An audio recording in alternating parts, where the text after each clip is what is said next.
Friends, आज की इस वीडियो में हम डिस्कस करेंगे बच्चों में होने वाले ग्रोइंग पेन के बारे में कि दोस्तों ग्रोइंग पेन क्या होता है, किन सिम्टम्स के बेस पे हम इसको पहचान सकते हैं, पहचानने के बाद होम्योपैथिक मेडिसिन इसको कैसे ठीक कर सकती है, कौन कौन सी होम्योपैथिक मेडिसिन किन किन सिम्टम्स के बेस पे आप यूज़ कर सकते हैं, अगर आपको हमारे से परामर्श करना है तो किस तरीके से परामर्श ले सकते हैं, ये तमाम जानकारियाँ इस वीडियो में शेयर करेंगे। तो इस वीडियो के साथ आप ज़रूर बने रहिए।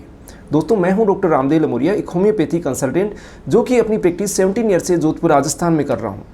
दोस्तों, छोटे जो बच्चे होते हैं 3 से 12 साल के बच्चे, उनके अंदर कई बार मांसपेशियों के अंदर या हड्डी के अंदर दर्द महसूस होता है। उस दर्द के कारण बच्चे थकान सी महसूस करते हैं, अपनी मूवमेंट्स होते हैं या जो फिजिकल एक्टिविटी है वो प्रॉपर तरीके से नहीं कर पाते, यानी उनका डेली रूटीन इफेक्ट होने लग जाता है। और हम क्या करते हैं कि उनको पेन किलर या दर्द की दवाइयाँ खिलाना स्टार्ट कर देते हैं। तो ये जो दर्द होता है किसी भी तरीके की सीरियस डिजीज़ को इंडिकेट नहीं करता है या किसी तरीके के शरीर को नुकसान नहीं करता है या नहीं कोई इसकी कॉम्प्लिकेशन होने वाली होती है। तो इस दर्द को हम कैसे पहचानेंगे कि आपके बच्चे के अंदर ये ग्रोविंग पेन ही है।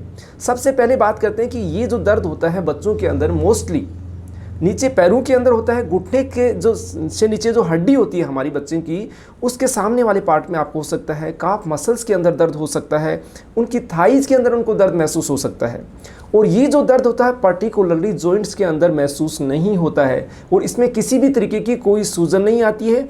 और ये दर्द मोस्टली इवनिंग टाइम में बढ़ता है या रात के टाइम ज़्यादा महसूस होता है। जब बच्चे सो रहे होते हैं उनको दर्द महसूस होने लग जाता है, तो बच्चे पेरेंट्स को कहते हैं कि मेरे पैरों को दबाइए, उस दबाने से उनको आराम मिलता है। तो ऐसा दर्द होता है ग्रोविंग पेन के अंदर। ये दर्द दोस्तों कुछ मिनट्सों से लेकर कुछ घंटों तक भी रह सकता है, इसके अलग अलग एपिसोड आ सकते हैं।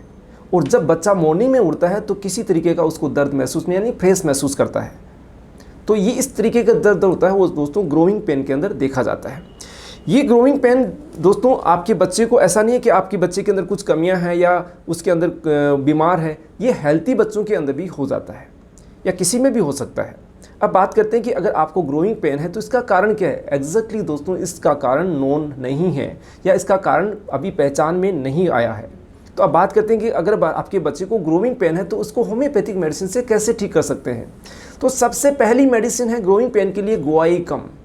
दोस्तों, उन बच्चों के अंदर जिनके अंदर बहुत ज़्यादा तेज़ दर्द रहता है उनके अंदर उस पार्ट के अंदर उनको जलन महसूस होती है, तो ग्रोविंग पेन के लिए बेस्ट मेडिसिन है गुआइकम। इसकी 30 पावर को 5-5 बूंद आधा कप पानी में दिन में 3 बार इस्तेमाल कर सकते हैं। अगर बच्चा 5 साल से छोटा है उसके अंदर 2 बूंद 2 चम्मच पानी में आप दे सकते हैं। नेक्स्ट मेडिसिन दोस्तों है फेरम फोस। जो बच्चे एनीमिक होते हैं, जिनके अंदर खून की कमी होती है, जिनके अंदर वीकनेस महसूस होती है, उनके साथ में अगर उनको दर्द पैरों के अंदर महसूस होता है तो उसके लिए फेरम फोस बहुत अच्छी मेडिसिन है। इसके अंदर 6x पावर की दवा को 3-3 टेबलेट दिन में 3 बार चूसने के लिए दे सकते हैं। तो थोड़े ही दिनों में आपके ग्रोविंग पेन की समस्या सोल्व हो जाती है।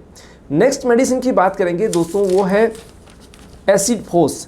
जिन बच्चों के अंदर कमज़ोरी महसूस होती है, थोड़ा सा चलते ही वो थकान महसूस करते हैं, उसके साथ में उनके अगर पैरों में दर्द है, काफ मसल्स में पेन हो रहा है, तो उनके लिए बेस्ट मेडिसिन है एसिड फोस। नेक्स्ट मेडिसिन की बात करेंगे दोस्तों है कैलकेरिया फोस, जो बहुत ही वेल नोन मेडिसिन है, बच्चों के लिए यूज़ की जाती है। जो बच्चे कमज़ोर होते हैं, जो बच्चे देखने में बहुत दुबले पतले होते हैं, उनका पेट जिनका फुला हुआ रहता है, जिनकी हड्डियां कमज़ोर होती है, इसके साथ में अगर आपको ग्रोविंग पेन हो रहा है तो कैलकेरिया फोस बच्चों के अंदर मोस्टली यूज़ की जा सकती है। इसकी भी 3-3 टेबलेट दिन में 3 बार। अगर बच्चा 7-8 साल से बड़ा है तो 4-4 टेबलेट को दिन में 3 बार आप यूज़ कर सकते हैं। इसके अलावा काफ़ी सारी मेडिसिन होती है जो ग्रोविंग पेन के अकॉर्डिंग से या सिम्टम्स के अकॉर्डिंग दी जा सकती है। तो ये कॉमनली मेडिसिन आप किसी भी नज़दीकी डॉक्टर से परामर्श करके यूज़ कर सकते हैं, या अगर आपको हमारे से परामर्श करना तो दी गई व्हाट्सएप नंबर के द्वारा अपॉइंटमेंट लेके आप हमारे से कंसल्ट कर सकते हैं। अगर ये जानकारी आपको अच्छी लगी हो तो लाइक करें, शेयर करें, चैनल को सब्सक्राइब करना नहीं भूलें। ऐसे ही हमारे साथ बने रहिए। धन्यवाद दोस्तों।